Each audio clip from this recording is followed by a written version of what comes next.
விருதாச்சலம் அருகே railway gate மூடியதை கண்டித்து 1000க்கும் மேற்பட்ட பொதுமக்கள் ரயில் மறியல் போராட்டத்திற்கு குவிந்ததால் பரபரப்பு. கடலூர் மாவட்டம் விருதாச்சலம் மற்றும் வேப்பூர் வட்டத்திற்குட்பட்ட இலங்கையனூர், எடச்சித்தூர், மேமாத்தூர், வலசை புஞ்சினூர் உள்ளிட்ட 10க்கும் மேற்பட்ட கிராம மக்கள் நல்லூர் செல்லும் பிரதான சாலையை பயன்படுத்தி வந்தனர். இந்நிலையில் விருதாச்சலம் சேலம் மார்க்கத்திற்காக செல்லும் ரயில்வே பாதை கேட் நம்பர் 73ஐ சேலம் கோட்ட ரயில்வே நிர்வாகம் மூடியது.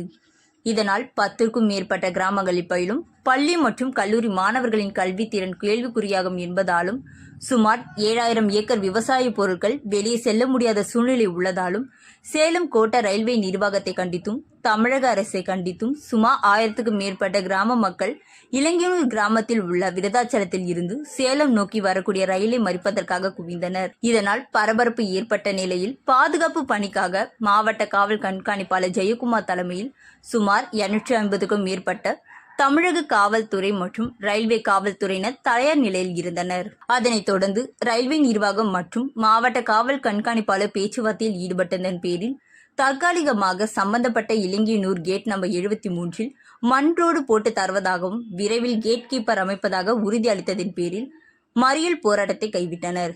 இதனால் விருதாச்சலத்தில் இருந்து பெங்களூர் செல்ல புறப்பட்ட பயணிகள் ரயில் சுமார் 20 நிமிடம் தாமதமாக வந்த நிலையில் போலீஸ் பாதுகாப்புடன் போராட்டம் நடைபெற்று கடந்து சென்றது.